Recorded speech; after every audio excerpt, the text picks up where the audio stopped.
Hola, hola, muchísimas gracias a todas las personas que nos acompañan. Yo soy Gustavo Delgado, espero que se encuentren muy bien. Hoy recibimos a Alexis Morales, él es trompetista costarricense y está presentando una producción discográfica bien interesante, se llama Barroquísimo. Muchísimas gracias, Alexis, por estar con nosotros. ¿Cómo le va?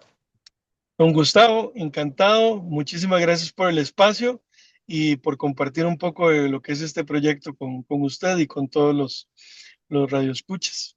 Maravilloso. Empecemos hablando de su carrera, de su trayectoria. ¿Cómo empieza usted en este mundo de la música? ¿Cómo probablemente se enamora, se apasiona de la trompeta? Cuéntanos un poquito sobre usted, por favor. Pues en realidad fue por una broma en el colegio.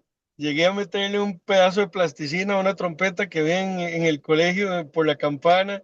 El profesor de música llegó, me descubrió en media broma y yo para salvarme de la bronca que me iba a, a enfrentar, le terminé diciendo que no, que era que yo estaba interesadísimo en tocar trompeta.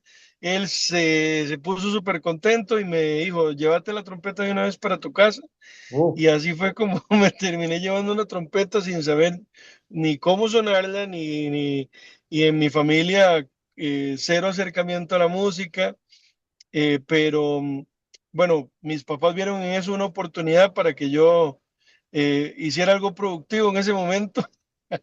Entonces me buscaron clases de trompeta, de música, y ya una vez que entré a clases, me encantó el mundo de la música y me encantó la trompeta como tal, al punto en que eso fue cuando yo tenía 15 años, tal vez. Un año después ya estaba tomando la decisión de ser trompetista profesional. Excelente, muy bien. Y a partir de ese momento, con 15, 16 años y hasta la fecha. Exacto, bueno, a los 17 ingresé a la Universidad de Costa Rica, al preuniversitario, lo que antiguamente se llamaba etapa básica de música.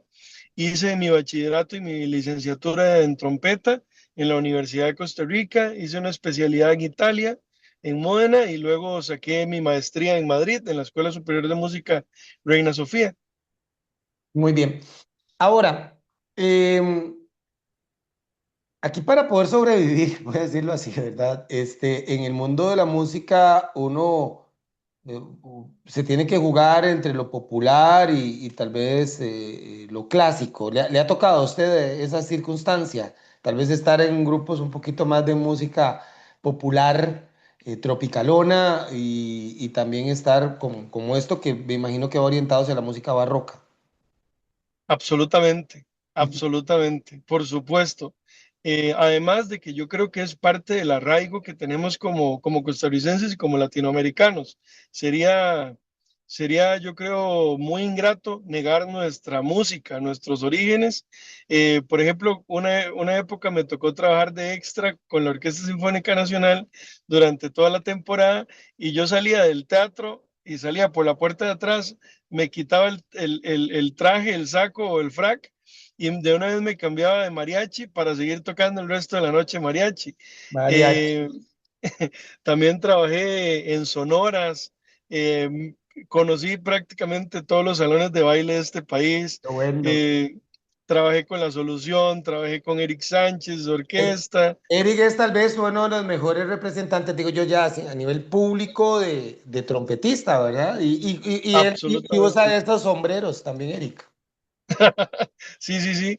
No, gracias a Dios, la música popular y la escuela de la calle me enseñaron tantísimo, que también ahora que me dedico ya de lleno a lo clásico, me ha servido para poder mezclar mundos y tener un lenguaje con muchísimos más recursos que si solo hubiese estudiado clásico. Excelente, muy bien. ¿Ya había hecho usted otras producciones o esta es la primera, la de Barroquísimo?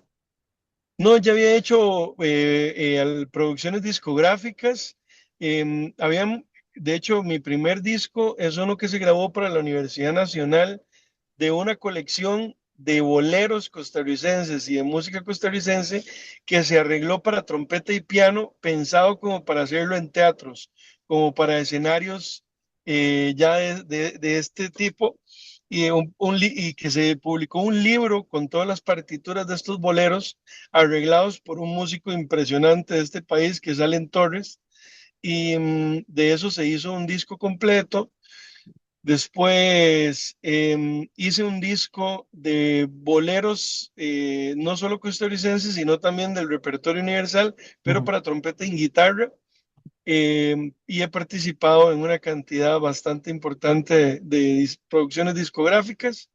Este Barroquísimo es el primero de tres discos que tenía ahí sin sacar. Este es un formato de trompeta y órgano tubular y tengo dos discos que están por salir que son de trompeta y piano. Muy bien. Excelente. ¿Qué es barroquísimo en sí? ¿Cómo lo describimos? ¿Cómo le contamos a la gente? Pues Barroquísimo es un disco de música clásica del periodo barroco, tres de los conciertos más importantes de la historia de la trompeta en este periodo, que mi sueño era grabarlo en Latinoamérica, con artistas latinoamericanos, con una producción latinoamericana, porque casi siempre todo lo que consumimos de música clásica y del barroco viene o de Europa o de Estados Unidos. Ujú. Y Ah, no prácticamente, sabía que había música barroca estadounidense, yo. No sabía. no, no, o sea, de que se graba y se produce tanto en Estados Unidos como en Ah, ya, Europa. ya, ya, ya. Entonces, yo sí, la verdad, quería darme la tarea de hacer una producción de esta naturaleza, pero toda hecha desde Latinoamérica y en este caso desde Costa Rica. Este disco de Barroquísimo es solo trompeta, porque usted nos ha hablado, digamos, trompeta y piano, trompeta y guitarra. ¿Esto es solo trompeta o hay otros instrumentos acompañando también la ejecución?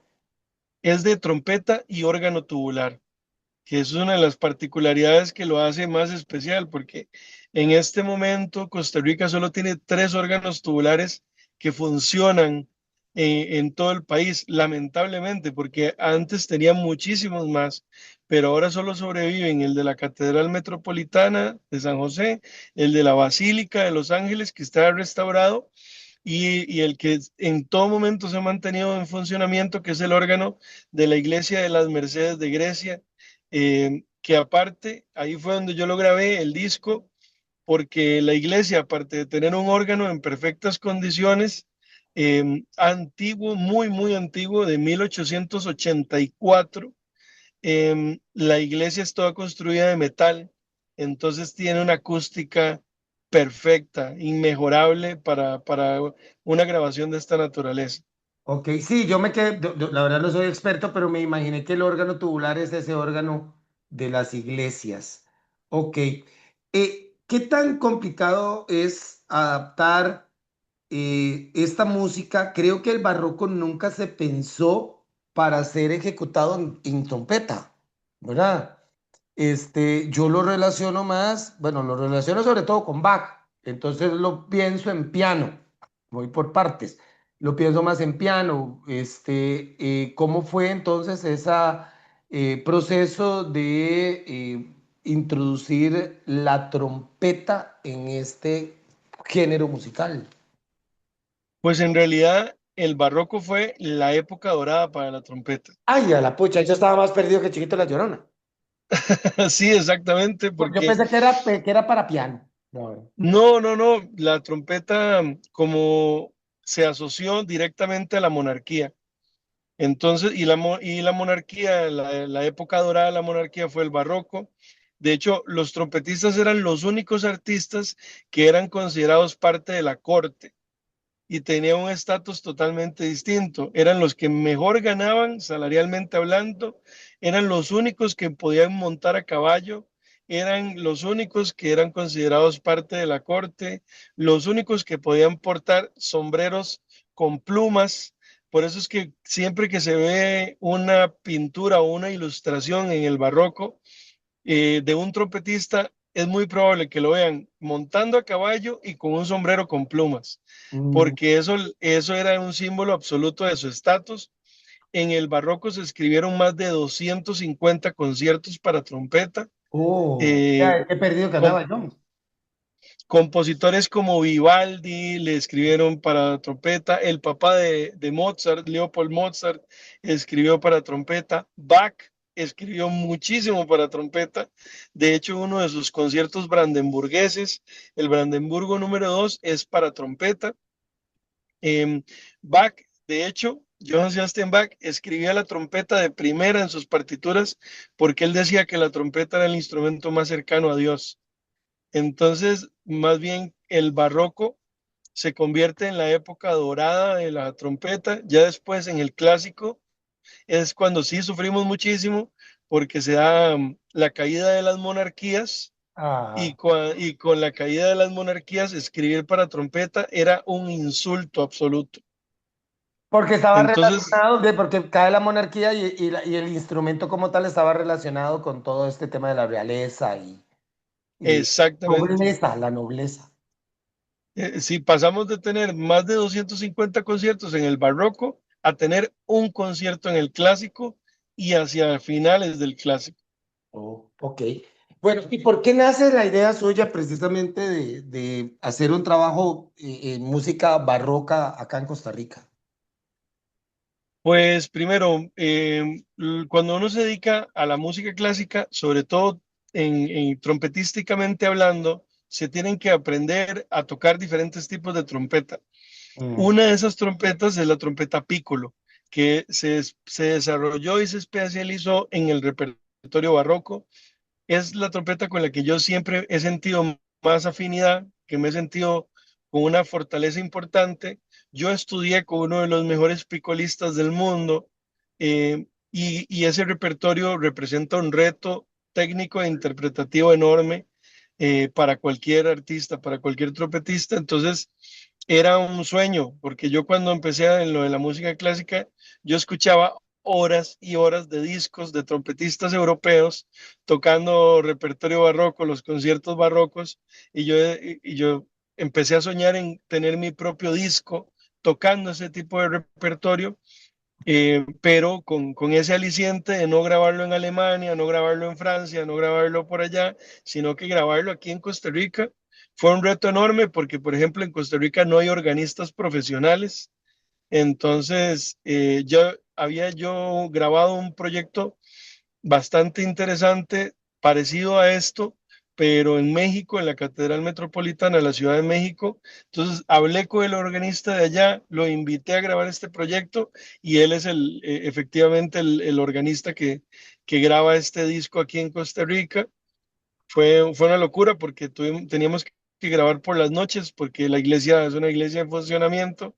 Entonces, ya cuando terminaban todos los oficios del día, también cesaban el tránsito vehicular porque la iglesia de Grecia está en el puro centro. Y para hacer una grabación de este tipo se necesitaba mucho silencio. Entonces empezamos a grabar súper tarde siempre, con un apoyo enorme de los sacristanes, del cura párroco, y así fue como sacamos adelante este disco. ok, perfecto. ¿Quién le acompañó en la producción? Braulio Caballero es uno de los mejores organistas de Latinoamérica, organista antiguamente de la Catedral Metropolitana de la Ciudad de México, en donde está uno de los órganos más antiguos del continente. Es impresionante.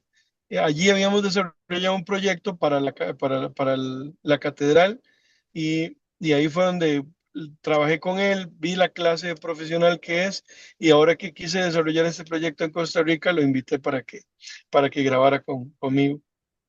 Maravilloso. Ok, ¿qué podemos encontrar entonces en el disco como tal? Digamos, de las Sí, seleccionadas. vienen tres conciertos muy, muy representativos del periodo. El concierto en re mayor de Telemann. Telemann escribió muchos conciertos para trompeta, pero este es como el más famoso. Viene el concierto de Leopold Mozart, el papá de Wolfgang Amadeus Mozart, y viene el concierto de Giuseppe Torelli, un italiano. Yo, también quise como, eh, que estuvieran representadas las tres grandes escuelas: Alemania, Viena o Austria, y en este caso Italia. Ok. ¿Dónde lo conseguimos? Toda la música, ¿dónde está? ¿Cuántas piezas son, perdón? Son tres conciertos y cada concierto tiene tres movimientos. Entonces Ok. son nueve tracks. Mm. Están en todas las plataformas, Spotify, YouTube Music, Apple Music, Amazon Music, todo lo que son plataformas digitales, ahí pueden escuchar el disco. De este disco también se hizo un DVD que se ha transmitido en televisión nacional y también se ha transmitido en varias televisoras europeas, que fue un proyecto súper bonito porque mi familia estuvo totalmente involucrada. Mis hijos estuvieron ayudándome como técnicos, camarógrafos, mi esposa es videógrafa y es fotógrafa, entonces me ayudó con iluminación, me ayudó con video. Al final terminó siendo un proyecto familiar. Bueno, qué bonito. Excelente. ¿Vendrán presentaciones del disco como tal? Perdón. Sí, sí, sí, sí. El disco se va a hacer, o sea, la presentación oficial va a ser en México, en el Festival de Órgano, en uno de los festivales más importantes del continente, que es el de Morelia. También se va a hacer en la Basílica de la Virgen de Guadalupe, en Ciudad de México. Se va a hacer también en la Catedral Metropolitana de la Ciudad de México.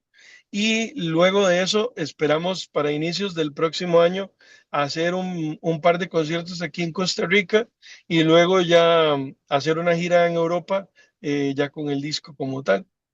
Ok, excelente. En todas las plataformas, ahí también, además de Barroquísimo, podemos encontrar más música de Alexis, ¿correcto?